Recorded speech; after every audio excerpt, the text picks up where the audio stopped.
Dice, yo pues, prisionero del Señor, les ruego que ustedes vivan de una manera digna de la vocación con que han sido llamados. Que vivan con toda humildad y mansedumbre, con paciencia, soportándose unos a otros en amor, esforzándose por preservar la unidad del espíritu en el vínculo de la paz. Hay un solo cuerpo y un solo espíritu, así como también ustedes fueron llamados a una misma esperanza de su vocación. Un solo Señor, una sola fe, un solo bautismo, un solo Dios y Padre de todos, que está sobre todos, por todos y en todos. Amén. Amén. Mis hermanos, estamos en el capítulo 4 de Efesios, como bien sabemos, y sabemos que, como dijimos la vez pasada, estamos entrando en una transición en la carta de Efesios. Sabemos que los primeros 3 capítulos de Efesios son capítulos que nos dicen de manera clara todas las bendiciones espirituales que tenemos en Cristo. Nos habla de nuestra elección, de cómo nos fuimos salvados, cómo fuimos unidos a un pueblo. Pero entramos al capítulo 4, en donde se nos hace un ruego que vimos el domingo pasado por vivir a la luz de ese llamamiento que Dios ha hecho sobre nuestra vida. Y quiero notar de manera interesante es que el capítulo 1:3 dice que hemos sido bendecidos con las bendiciones en los lugares celestiales. Pero cuando se nos llama a vivir a la luz de esas bendiciones en los lugares celestiales altas, se nos llama a vivir con humildad. Qué contraste, ¿no? Cómo lo celestial y lo glorioso realmente produce la humildad y lo bajo en nosotros, mis hermanos. Y estos capítulos del 1 al 6 podemos resumirlo de esta manera. La iglesia es espiritualmente una. O sea, Pablo comienza a aplicar todas las bendiciones espirituales de forma práctica y comienza con la iglesia. En el círculo de la iglesia, en el contexto de la iglesia, luego va la familia, luego va la sociedad. Esto coloca a la iglesia en un lugar importante, pero básicamente está diciendo la iglesia es espiritualmente una, por lo tanto, que sea espiritualmente una. Esto no implica contradicción alguna, puesto que significa que los creyentes deben hacer todo el esfuerzo posible por preservar la unidad impartida por el Espíritu Santo mediante el vínculo que consiste en la paz. Así que se nos llama, o la idea principal de este pasaje es el versículo 3. Pueden leerlo conmigo. Esforzándose por preservar la unidad del Espíritu en el vínculo de la paz. Esa es la idea central de lo que vamos a ver hoy. Y la vez pasada nos quedamos viendo las virtudes necesarias para lograr eso como iglesia. Comenzando por la humildad. Comenzando por la humildad. Y hablamos, ¿verdad? El domingo pasado, la definición de humildad, que no es otra cosa que tener un entendimiento tanto intelectual como práctico de quiénes somos realmente delante de Dios sin su gracia salvadora. Si nosotros vivimos en consecuencia a la doctrina que creemos que merecemos el infierno por nuestros pecados, seremos personas humildes. Seremos personas humildes. Pero lo sabemos, pero no vivimos en consecuencia. Así que vimos la definición de humildad, aunque hoy vamos a hablar un poco más de eso. Pero también vimos el obstáculo más grande de la humildad y cómo se manifiesta, que es el orgullo. Y hablamos de diferentes manifestaciones del orgullo en nuestra vida, que es lo opuesto a la humildad. Y hoy vamos a ver, mis hermanos, la segunda parte de esas virtudes necesarias para preservar la unidad del Espíritu. Así que son 5 puntos solamente hoy. Aquellos que están haciendo notas pueden hacer sus notas. En primer lugar, vamos a ver un llamado al tener la actitud humilde. Vimos la definición y lo que no es, pero hoy vamos a ver el llamado a tener una actitud humilde. Hoy vamos a ver también, en segundo lugar, formas en que podemos cultivar la humildad. Formas en que podemos cultivar la humildad. En tercer lugar, vamos a ver la mansedumbre, que es el fruto de la humildad. Vamos a ver el mandato de soportarnos con paciencia en amor. Y finalmente el llamado de esforzar por guardar la unidad del Espíritu. Así que veamos en primer lugar un llamado a tener una actitud humilde. Capítulo 4, versículo 2, que dice: que vivan con toda humildad y mansedumbre, con paciencia, soportándose unos a otros con amor. Y mis hermanos, este no es el único pasaje que nos llama y nos invita a que vivamos con toda humildad. Colosenses 3:12 dice: vestíos pues, 3:12, como escogido de Dios, santo, amado, de entrañable misericordia, de humildad, de mansedumbre, de paciencia. Hay otro pasaje en Pedro, cuando él habla a los jóvenes, le dice: revístanse de toda humildad. Primera de Pedro 5:5. Revístanse de toda humildad. Así que la Biblia está llena de pasajes, y no solamente pasajes, sino estímulos para que el hombre busque lo que es la humildad. Puede anotar algunos de estos pasajes si desea. Job 22:29, mira cómo la Biblia nos estimula a ser humildes. Dice Job 22:29 que Dios salvará al humilde de ojos. Dios salvará al humilde de ojos. Salmo 138:6 dice que el Señor atiende al humilde. Salmo 138:6, el Señor atiende al humilde. Isaías 57:15, que Él habita con el quebrantado y humilde de espíritu. Algunos de estos los vimos la vez pasada. Mateo 11:29 dice que el humilde hallará descanso para su alma. Cuando Jesús le dice: aprendan de mí que soy manso y humilde. ¿Y qué dice? Hallaréis descanso para su alma.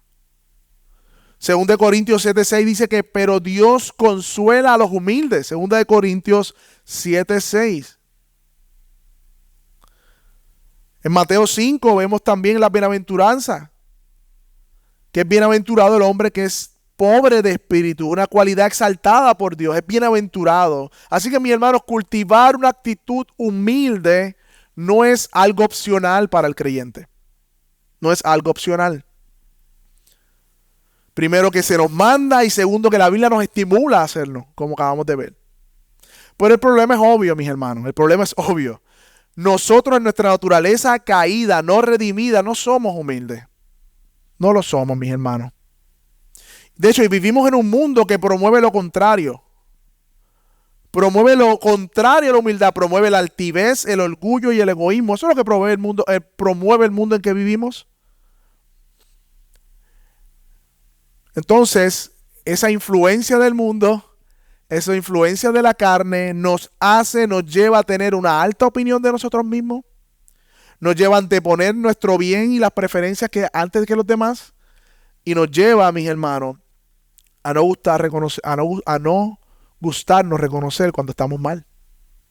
Qué difícil se nos hace reconocer cuando estamos mal. Qué difícil se nos hace. Ahí usted se da cuenta que nuestra naturaleza es caída y que todavía debemos ser redimidos del pecado que aún mora en nuestro cuerpo. Y debemos preguntarnos por qué parecería ser que la humildad no es algo que estemos buscando. Porque si la Biblia nos manda a buscar la humildad, si la Biblia nos manda a ser humilde, dice que Dios acerca al humilde, ¿por qué nosotros no intencionalmente estamos buscando esa virtud de nuestra vida? Y tenemos que preguntarnos que no será porque es contraria a la actitud del mundo y la corriente de este mundo nos empuja hacia otra dirección. ¿Será porque estamos creyendo ideas erróneas acerca de nosotros mismos que el mundo y nuestra carne nos recomienda? Y recordemos algo, mi hermano, el diablo es padre de toda mentira. Padre de toda mentira. Y él no se viste con una colita roja y dos cuernos para decirnos: no seas humilde. No. La mentira más efectiva es la que se disfraza de piedad. La mentira más efectiva es la que se disfraza, la que no se puede percibir de cerca. Y el diablo sabe cómo hacer eso. Aún nos envía datos por motivaciones aparentemente piadosas, ser orgulloso. Ser orgulloso. Y sabemos que nuestra salvación está segura en Dios. Los elegidos no van a caer de la mano del Señor. Aquellos que han sido salvados no van a perder su salvación porque está en las manos del Señor, es segura. Pero sí, Satanás va a hacer todo lo que pueda para entorpecer la obra del Evangelio, para hacerle daño a la iglesia de Cristo. Sabemos que no va a prevalecer. Sabemos que las puertas del Hades no prevalecerán contra la iglesia. Sabemos que la iglesia triunfará. Sabemos que la victoria es nuestra. Pero no seamos ignorantes, como dice Pablo. Yo no ignoro las maquinaciones, decía Pablo. No ignoramos las maquinaciones. De la misma manera, nosotros no podemos ignorar que el mundo, en donde el diablo en un sentido es Dios y Señor de este mundo, tiene ideas contrarias, completamente opuestas a lo que es en la humildad que nos presenta el Evangelio. Y que nosotros venimos criados por personas orgullosas, nos enseñan en la escuela, personas orgullosas, admiramos personas orgullosas. Mis hermanos, no seamos ignorantes. Vamos a ser influenciados con el orgullo, el egoísmo de este mundo. Y por lo tanto, esas ideas se crean en nuestra mente y actuamos en consecuencia. Actuamos en consecuencia. Pero como iglesia dice la palabra que debemos vivir con toda humildad para guardar la unidad del Espíritu, que es el cuerpo de Cristo. Y yo diría, si hubiese una Biblia, para mí la hay, pero de manera, no la han recopilado, quizás la haya, no sé. Pero debe haber una Biblia del mundo, del pensamiento mundano, del humanismo.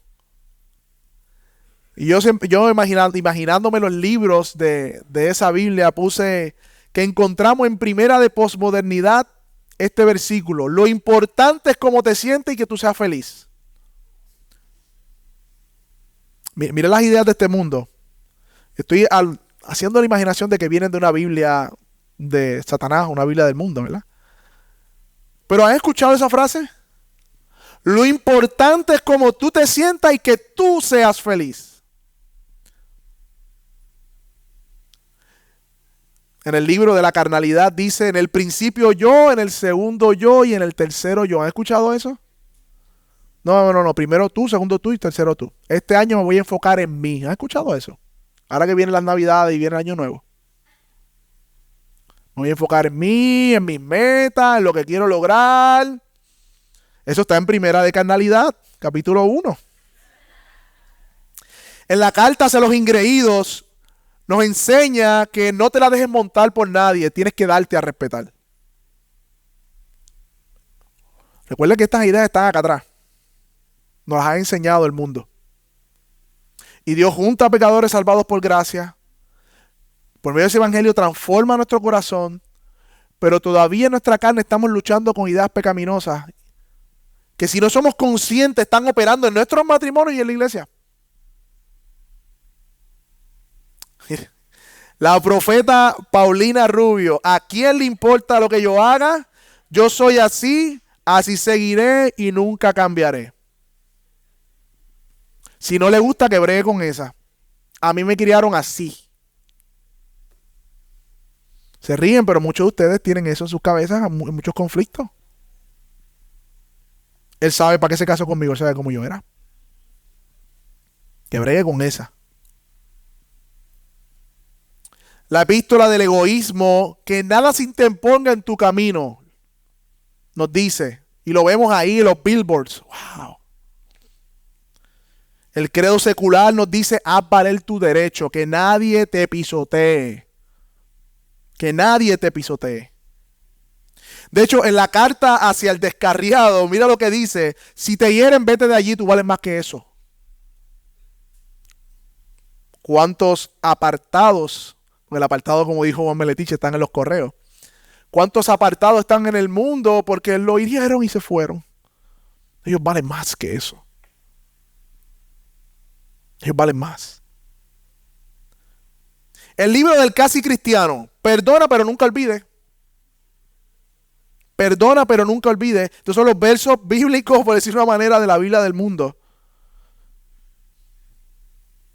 El testamento de la víctima: tu problema es la gente que te rodea, la gente tóxica. Es el ambiente donde tú tienes que irte para otro país, tienes que mudarte para que tú veas cómo tú cambias. La gente es la mala, tú no. Si tú cambias tu entorno, cambiarás tú, dice ese evangelio falso. Y otra epístola de la falso apóstol dice: Dios va a engrandecerte a ti para humillar a los demás. Ese es como más espiritual. Mira, José, No estuvo contigo en el desierto, pero estará contigo y no estará contigo en el palacio. Yo he escuchado esa frase de falsos profetas y apóstoles, apelando a la carnalidad desde un púlpito, usando la Biblia. Mi hermano, esas son algunas ideas. Algunas ideas que, y yo las traigo porque tenemos que ser conscientes de todas las formas que se nos invita, no solamente por la carne, sino por el mundo en que vivimos, a rechazar la humildad. Y me he detenido en este tema de la humildad y la mansedumbre porque creo que es un tema providencial para mi vida primeramente y para la iglesia.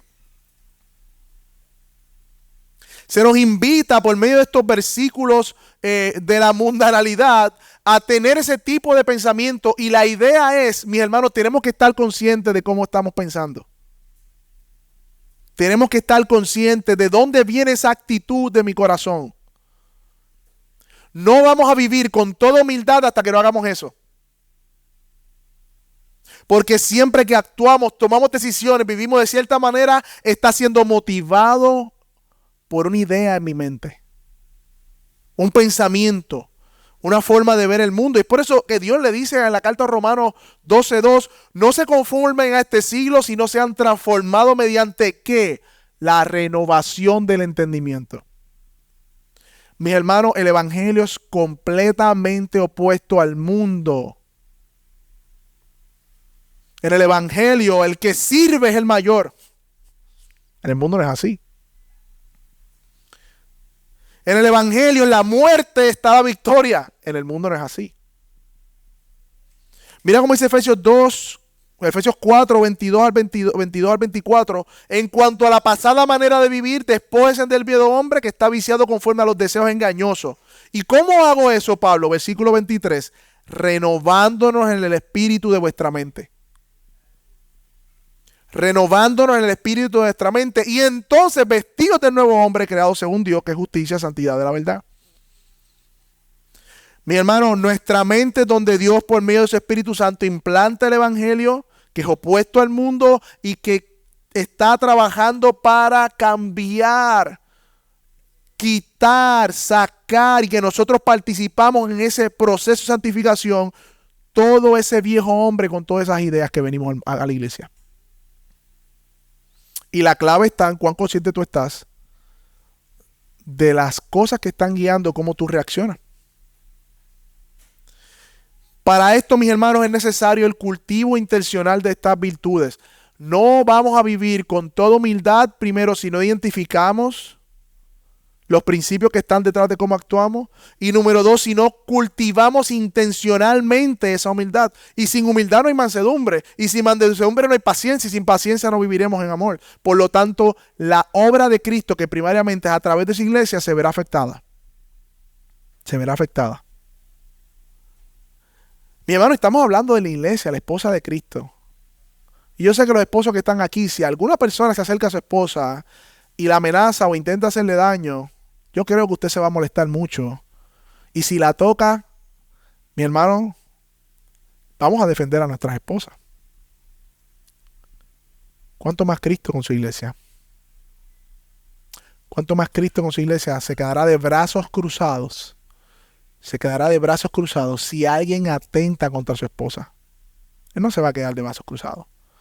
Y yo no sé tú, pero yo no quiero ser ese que atente con la esposa de Cristo. Por lo tanto, yo quiero tener un carácter humilde. Yo quiero cultivar la humildad para guardar la unidad del espíritu de la iglesia. Y para eso vamos a ver en segundo lugar las formas en que podemos cultivar un carácter humilde. Ya vimos en primer lugar un llamado a tener una actitud humilde. Y ahora veremos en segundo lugar en qué forma podemos cultivar una actitud humilde. Mi hermano, vamos a Juan capítulo 13. Juan capítulo 13.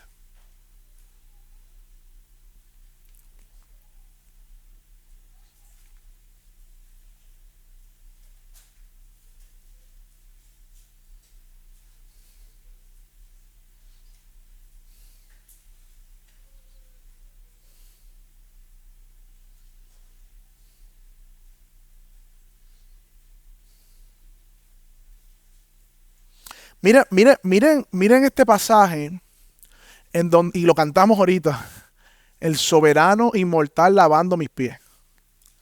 Mi hermano, este es el Dios del universo, el creador de los cielos y la tierra. Este es el Dios que con la palabra de su poder, el verbo de Dios hizo la creación, el mundo, el universo. El que habita desde la eternidad hasta la eternidad, el invencible, el inmortal, el todopoderoso. Mire lo que dice el capítulo 13 de Juan. Antes de la fiesta de la Pascua, sabiendo Jesús que había llegado su hora, había llegado para pasar de este mundo, perdóname, sabiendo Jesús que su hora había llegado para pasar de este mundo al Padre, habiendo amado a los suyos que estaban en el mundo, los amó hasta el fin. Y durante la cena, como ya el diablo había puesto en el corazón de Judas Iscariote, hijo de Simón, el que lo entregara, Jesús, y este versículo es importante, sabiendo que el Padre había puesto todas las cosas en sus manos y que de Dios había salido y que a Dios volvía, se levantó de la cena, se quitó el manto y tomando una toalla la ciñó, luego echó agua a una vasija y comenzó a lavar los pies de sus discípulos y secárselos con una toalla que tenía ceñida. Mis hermanos, la primera forma en que nosotros vamos a poder cultivar la humildad es estando seguros de nuestra identidad en Dios. Me encanta ese pasaje. Porque dice que Jesús sabía que del Padre venía y hacia Él iba. Estaba seguro y claro de la identidad y del amor de su Padre. ¿Sabes qué hizo eso? Llevarlo a servir, a hacer la tarea más humillante de aquel tiempo que le hacían los esclavos. Secar los pies de los discípulos. Nuestra falta de humildad viene por una falta de identidad. Porque no entendemos que hemos sido aceptados por el Padre y que Él nos ama, que nos ha elegido, que somos sus hijos y que vamos hacia Él. Y por lo tanto buscamos en otras cosas creadas, buscar el sentido, el propósito de la vida. Y para eso entonces rechazamos la humildad y buscamos la aceptación y darnos a respetar.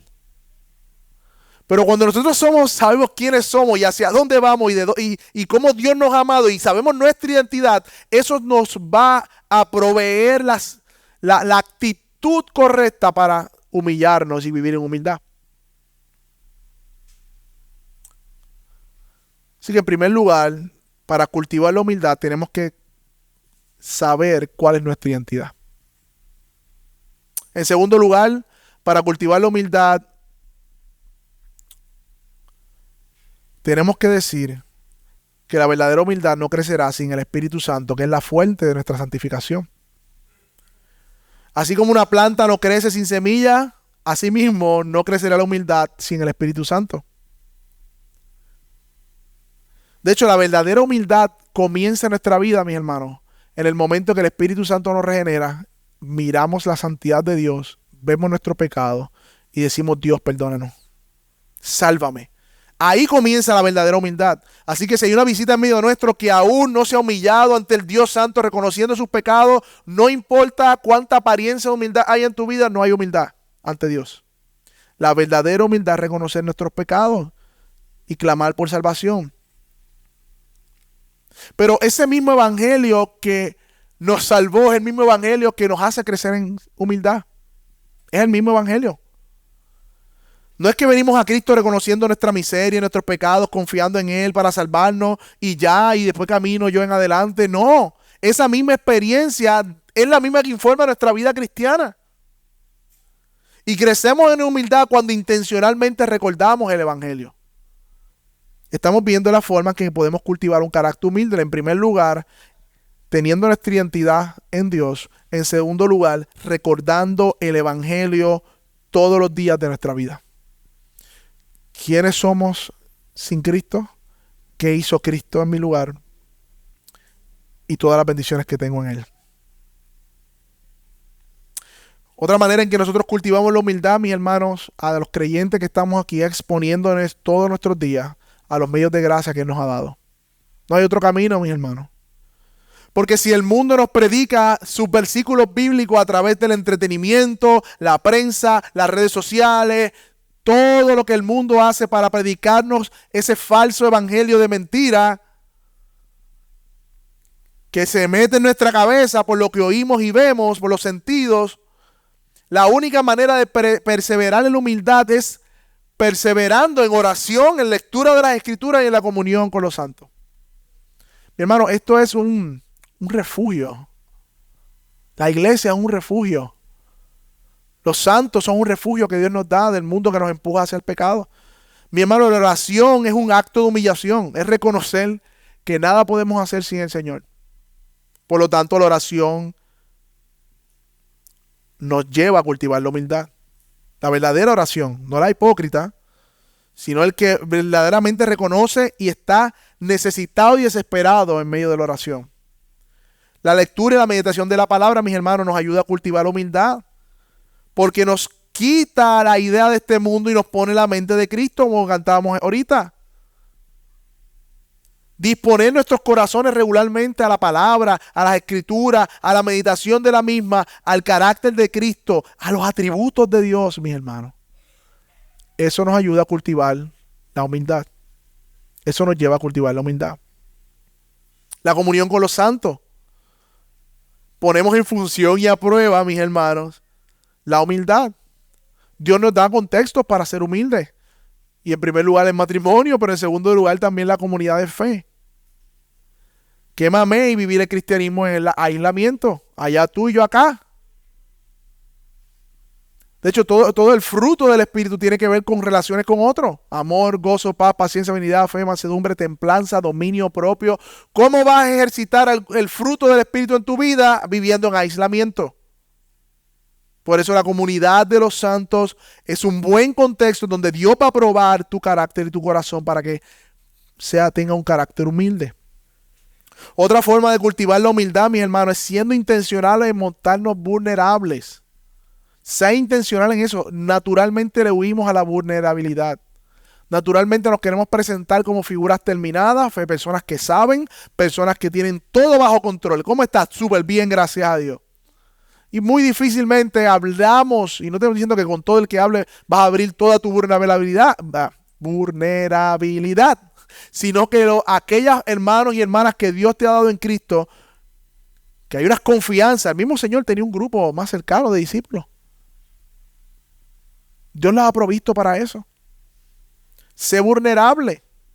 ¿Qué es vulnerable? Reconocer que también estás quebrado. Es una forma de matar el orgullo.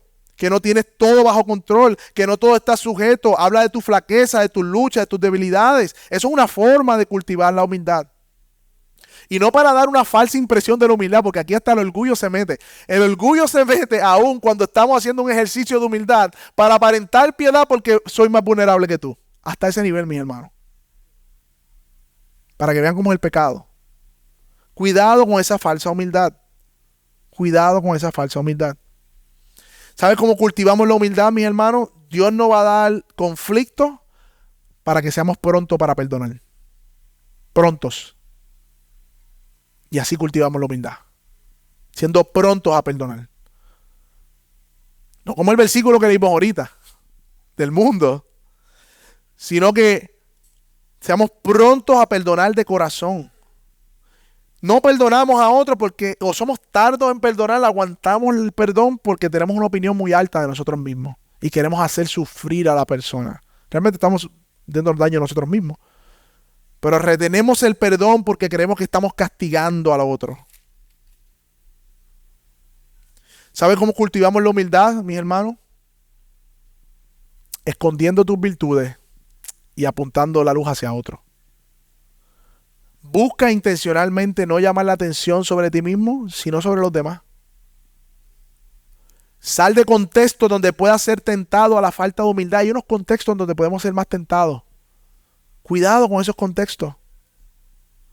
De hecho, la persona humilde se le hace difícil verbalizar el apreciar a otros o lo bien que hace otra persona. Verbaliza lo bien que hace otra persona y evita la crítica. Evita la crítica, así cultivas la humildad. ¿Sabes cómo cultivamos la humildad? Sirviendo a otros.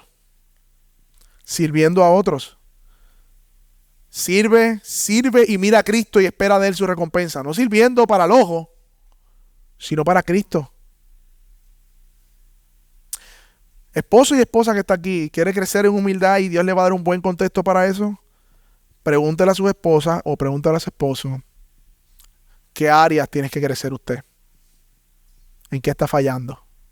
Y escúchela o escúchelo sin excusarse, sin responder, sino aceptando, meditando y buscando cambiar.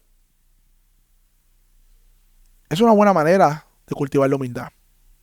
Porque si alguien ve nuestras faltas en nuestros esposos y nuestras esposas, si alguien ve todo nuestro corazón, todo el pecado en todas las áreas de la vida, son nuestros esposos y esposas. Pregúntale por tus defectos. No te excuses, acéptalo. Otra forma de cultivar la humildad es cuando nos asociamos con los humildes, como dice Romanos 12:16. Unánime, no altivo, asociándonos con los humildes. Asociándonos con los humildes. Y cultivamos la humildad cuando escuchamos el consejo y no somos sabios en nuestra propia opinión. Cultivamos la humildad cuando escuchamos el consejo. Y ese mismo Romanos 12:16, hablando de siendo no altivos, dice, no seas sabio en tu propia opinión. Romanos 12:16. De hecho, la palabra de Dios nos da un ejemplo en Filipenses 2, en Filipenses. Vaya conmigo a Filipenses.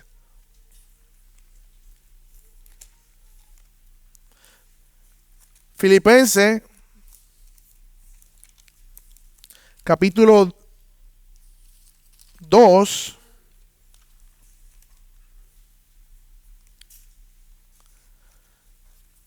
Pero especialmente, déjelo ahí en el capítulo 2, pero en el capítulo 4, versículo 2, habían dos hermanas que habían trabajado juntamente con Pablo y que eran colaboradores de Pablo. Pero dice en Filipenses 2:4, ruego a Evodia y a Síntique que se pongan de acuerdo, dice una versión, o que sean de un mismo sentir. O sea, que habían dos hermanas en la iglesia que eran colaboradores del reino, hermanas de Pablo, porque dice así mismo, también te ruego a ti, compañero fiel, que ayude a estas que combatieron juntamente conmigo en el evangelio, con Clemente también y los demás colaboradores míos, cuyos nombres están en el libro de la vida. Así que hay una iglesia que está trabajando, hay una iglesia que está moviéndose, que está haciendo, pero habían dos hermanas que no se estaban poniendo de acuerdo. Y Pablo en esta carta, el capítulo 2, versículo 1 al 5, mira lo que dice Pablo.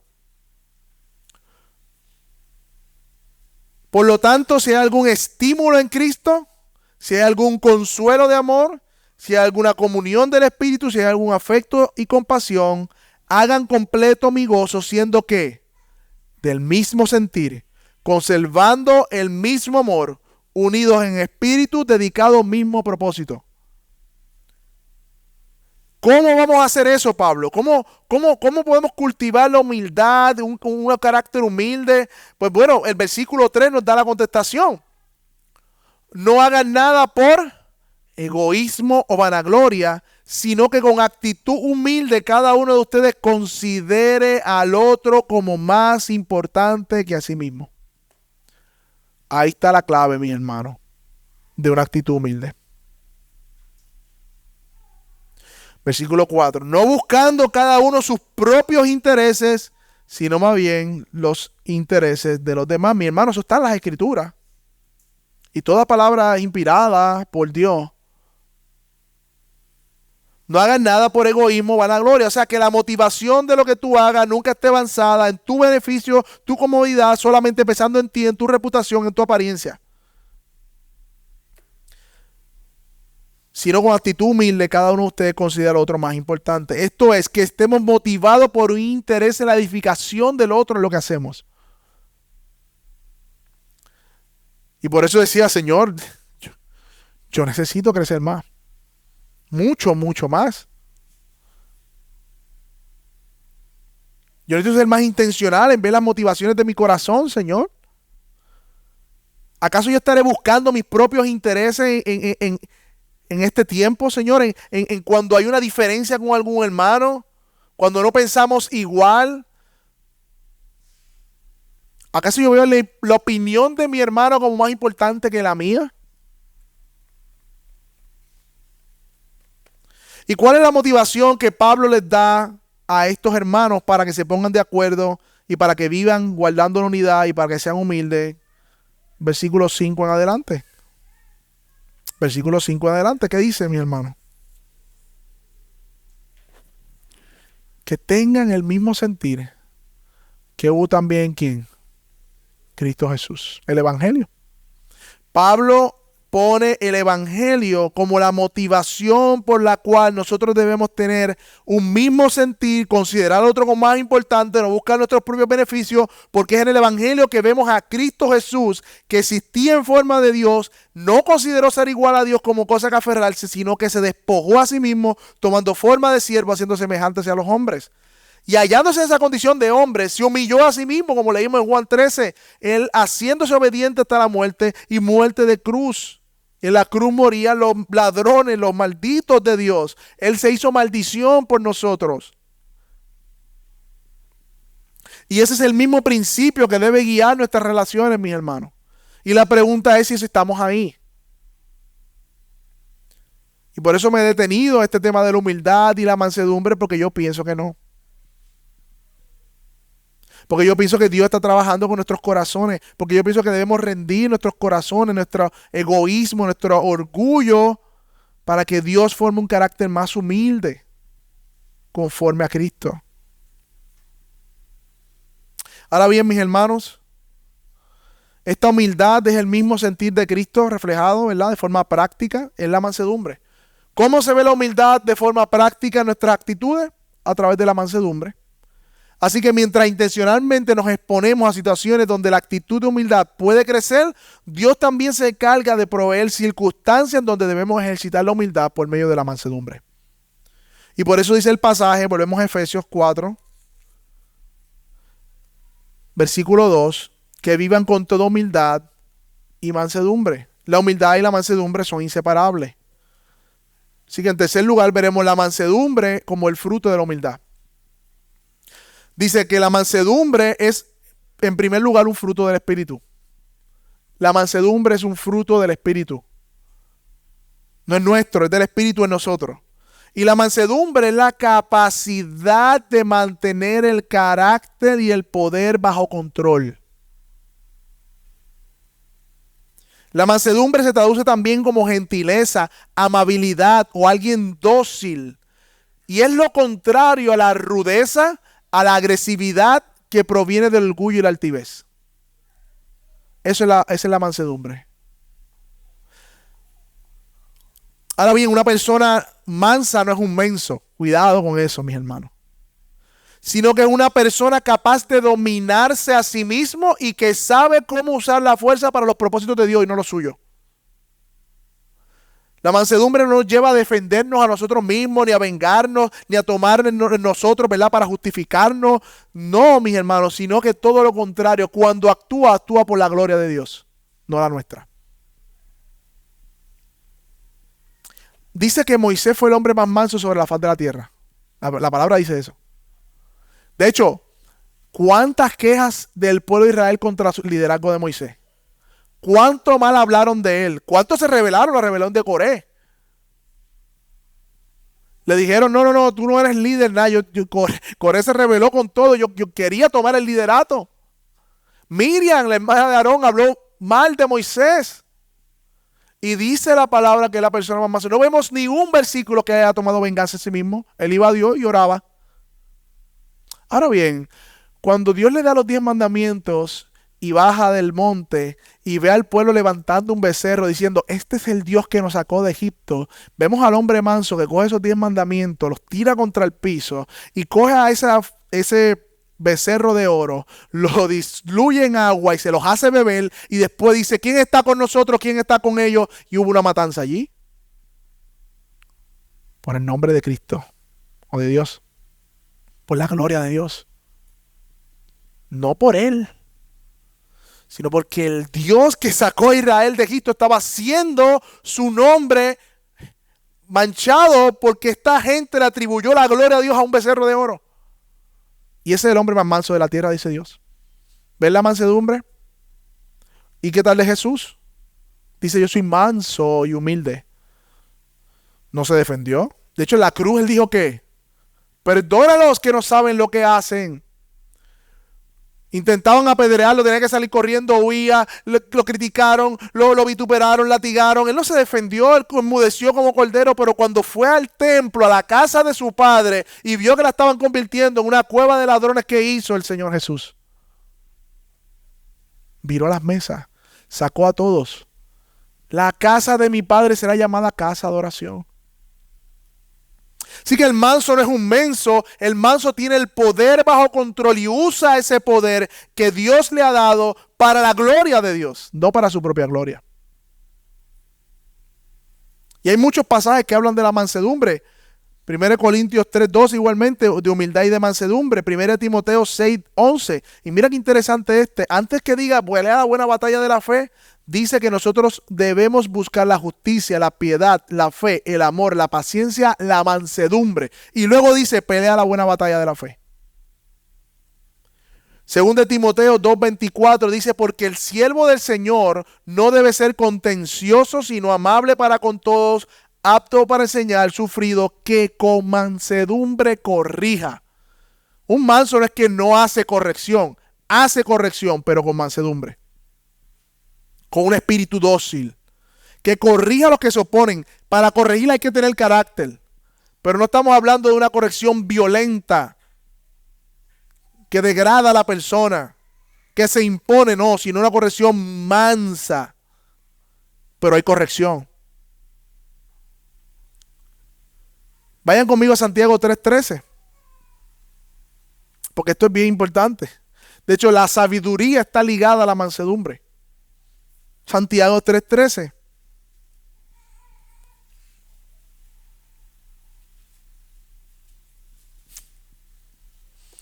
Santiago 3:13.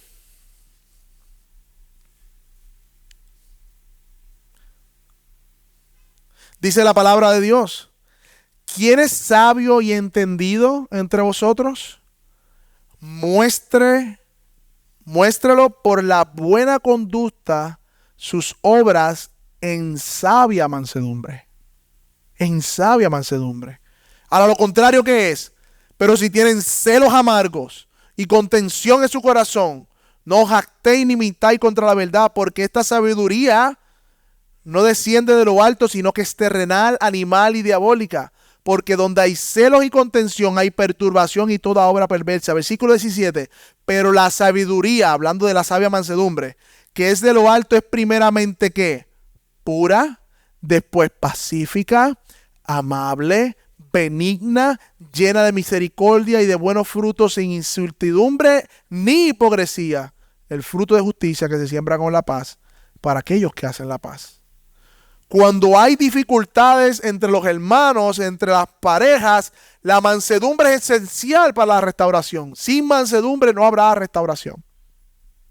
Todo lo contrario, contención, celo, envidia, pleito. Hermanos, somos llamados a ser hombres y mujeres mansos y humildes, y que mucho necesitamos crecer en mansedumbre. Que mucho necesitamos crecer en mansedumbre. Gloria a Dios por nuestro Señor Jesucristo, que era manso y humilde. Y que ahora estamos en Cristo, y quien nos representa ante el trono de la gracia es nuestro Señor Jesucristo. Porque si somos honestos, nosotros no somos mansos y humildes. No hemos sido mansos y humildes muchas veces. Ahora bien, esta mansedumbre se ve en el cultivo o en la paciencia. Y ahí sigue diciendo el versículo. Volvemos a Efesios 4.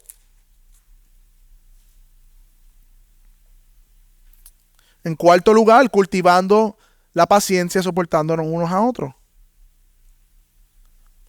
Versículo 2. Dice que vivan con toda humildad y mansedumbre, con paciencia, soportándose unos a otros en amor. Mis hermanos, en papel y en teoría todo es perfecto. Pero cuando empieza la práctica de cada una de estas virtudes, es que viene el trancazo. La paciencia, mis hermanos, es el antídoto de la ira, de la rabia, de la amargura, de la calumnia y de la venganza. La paciencia es la capacidad de ser lento y tardo en responder o airarse. Eso es paciencia.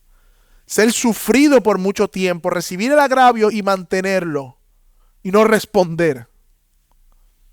De hecho, Dios se describe como un Dios paciente. Como un Dios paciente. Es la capacidad de sufrir por largo tiempo. Mis hermanos, desde que Dios creó al hombre, el hombre ha estado injuriando su nombre. Ahora mismo hay cientos y millones de personas escupiendo el rostro de Dios. Y Dios saca el sol sobre justo e injusto, le da la lluvia, le da el pan, le dan alimento. Mi hermano, nuestro Dios es paciente. Nuestro Dios es paciente. ¿Cómo se ve la paciencia, mis hermanos? O todas estas virtudes del amor, de la mansedumbre, de la humildad. En un ejemplo, quizás en nuestra casa. El esposo llega a la casa. Había quedado con su esposa que iban a comprar unas cosas que ella necesitaba. De hecho, any similarity to real life is pure coincidence. Así decía un profesor. Así con ese acento también. Cualquier similaridad a su vida real es pura coincidencia. El esposo llega a la casa, habían quedado que iban a comprar unas cosas que necesitaba ella, su esposa, y ya habían cambiado los planes 2 veces en semanas pasadas y no pudieron comprarla. Y hoy al fin parecía que iba a ser un día en donde se iban a comprar, ella las necesita. Pero el esposo se le olvidó decirle que había hecho un compromiso. Otra vez. Y tú habías hablado con ella durante el día, o sea, y no le dijiste nada. El hombre no le dijo nada a su esposa. No se lo mencionó. Por lo tanto, ella sospecha que se lo ocultó. Entonces, a la mujer, a la esposa, le empieza a subir el coraje por los pies.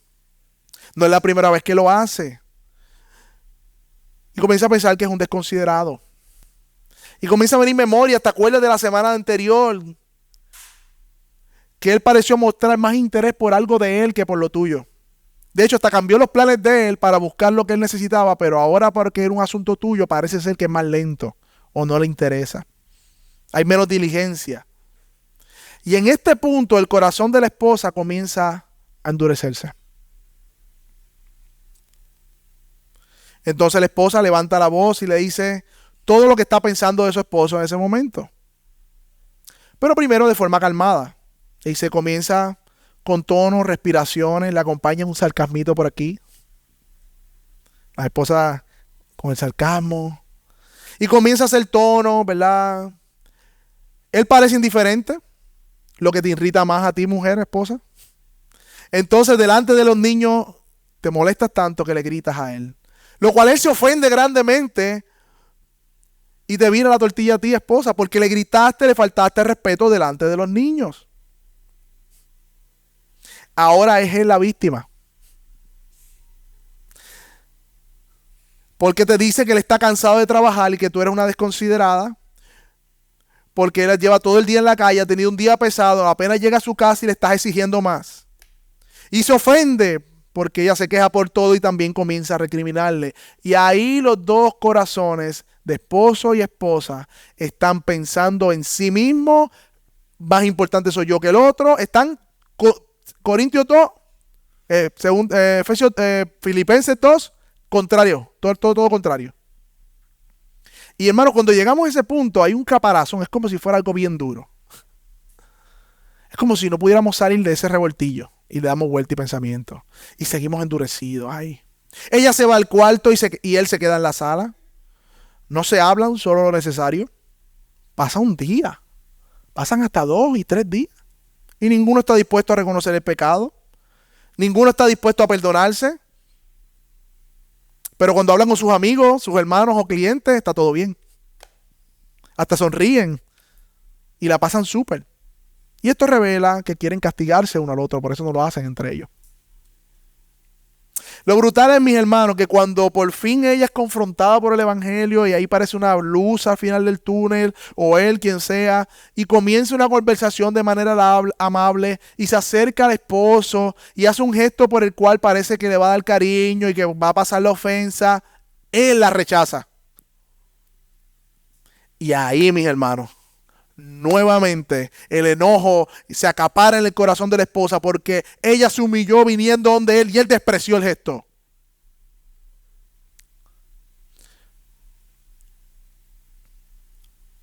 Y ahí donde la paciencia se muestra especialmente, si somos pacientes o no.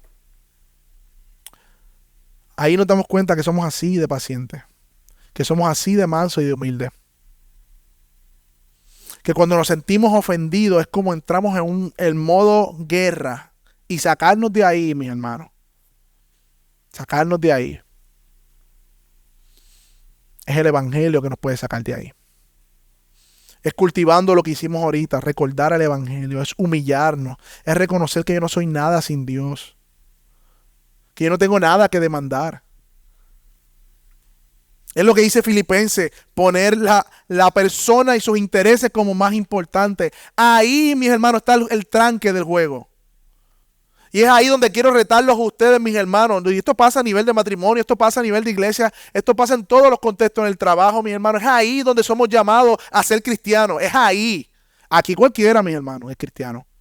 Aquí nos sonreímos, nos saludamos y seguimos caminando y nos llamamos. ¿Qué estás haciendo? ¿Estás leyendo? ¡Súper!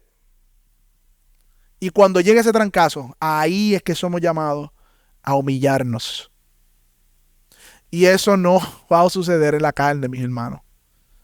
Estamos diciendo que la mansedumbre es un fruto del Espíritu, que la paciencia es un fruto del Espíritu, mis hermanos. Y trae este ejemplo, ¿verdad? Simplemente como un ejemplo. Pero es lo que sucede en muchas de nuestras relaciones. Entre parejas, entre amigos, entre hermanos, entre padre e hijo. You name it. You name it. Es ahí es que somos llamados a mostrar estas virtudes, mis hermanos. Y aún más en la iglesia, que es la comunidad de fe que Dios nos ha dado. Por lo tanto, veremos en último lugar, esforzándonos por preservar la unidad. Esta palabra, esforzándonos por preservar la unidad, como dice el versículo 3, quiere decir un esfuerzo intencional. Eso quiere decir que hay lucha, que es trabajoso, pero que somos llamados a hacerlo. Somos llamados a matar nuestro orgullo, a pisarlo. Es duro, mis hermanos, es duro, pero tenemos que estar conscientes, mis hermanos, que ese es el llamado que Dios nos hace hoy. Ese es el llamado que Dios nos hace hoy. Dios nos llama a trabajar con esfuerzo por preservar la unidad del Espíritu que ha sido dada a la iglesia, mis hermanos. Y recuerda, dice ese contexto del matrimonio, pero igualmente estamos hablando del contexto de la iglesia, mis hermanos. Aquí vamos a tener opiniones diferentes, aquí vamos a tener posturas o puntos de vista distintos, aquí vamos a tener alegría, gozo, pero vamos a tener momentos de tensión. ¿Qué vamos a hacer? ¿Cómo vamos a actuar cuando somos disciplinados? ¿Cómo vamos a actuar cuando somos reprendidos? ¿Cómo vamos a actuar cuando hay diferencia, mis hermanos? La Biblia nos dice cómo debemos hacerlo. La Escritura no nos deja sin instrucción. Y mira cómo termina este verso. Dice en el vínculo de la paz. En el vínculo de la paz. Dice un comentarista, debido a que la obra del Espíritu nos incorpora de nuevo al cuerpo, nos incorpora al cuerpo de Cristo, los creyentes experimentan la realidad de ser una comunidad nueva, donde no hay divisiones raciales, económicas, de clase social, ni ningún tipo de esas cosas. La paz de Cristo que ha dado es como una cuerda que ata a los creyentes de distintos trasfondos. O sea, cuando Dios nos une a su cuerpo, Él nos une, nos ata con esa cuerda del Evangelio. Y la palabra que utiliza Pablo aquí como vínculo está relacionada con el término del principio del pasaje. ¿Qué dice al principio del pasaje? Yo pues prisionero. O sea que Pablo, cuando dice prisionero, habla de cadenas, de amarrar. Está haciendo una alusión de así como yo estoy amarrado al oficial y no puedo salir y estoy atado a él, de la misma manera el Espíritu Santo amarra a los creyentes y nosotros somos llamados a guardar ese vínculo, a que se mantenga unido. Porque sin guardar ese vínculo no hay crecimiento, no hay santidad, no hay evangelio y no hay testimonio de Dios en el mundo. Que sean uno para que el mundo sepa que tú me enviaste, dice Juan 17. Las divisiones, mis hermanos, están por todos lados. En las escuelas, las universidades, en la política, en cualquier esfera, en la familia. Pero la iglesia es distinta al mundo y a cada una de esas esferas. Y la distinción es que ese cuerpo de creyentes viene a ser uno por Cristo y se esfuerza por guardar ese vínculo. Y eso da testimonio al mundo de que el Evangelio es un mensaje verdadero y que Cristo es el Señor. Cuando no guardamos la unidad del Espíritu, no estamos dando testimonio al mundo de que Cristo es el Señor de la iglesia. Así que mi hermano, al no creyente que está aquí, que no ha creído, mis hermanos, Dios te llama hoy a que seas verdaderamente humilde reconociendo tus pecados. Que seas verdaderamente humilde reconociendo que no tienes fuerza ni poder para salvarte ni sostener tu salvación. Y que creas en Cristo, como leímos hoy en Juan. Que creas en su obra para que tengas vida eterna. Y aquí a la iglesia amada, mis hermanos, somos muy débiles en nuestras propias fuerzas de guardar la unidad de la fe. Pero si nos aferramos a nuestro Señor Jesucristo, ponemos estas virtudes a sus pies, haciendo morir el orgullo todos los días de nuestra vida y cultivando la humildad, mis hermanos, vamos a hacer un cuerpo distinto al mundo y vamos a dar testimonio al mundo y creceremos que aquel que es la cabeza, que es Cristo. Yo no quiero encontrarme, mi hermano, entre aquellos que atentan con la esposa de Cristo, no guardando la unidad del Espíritu, porque Él no se va a quedar de brazos cruzados. Él va a defender a su iglesia, que es su esposa. Mi ánimo, mis hermanos, a ustedes, que podamos esforzarnos en preservar la unidad. Amén.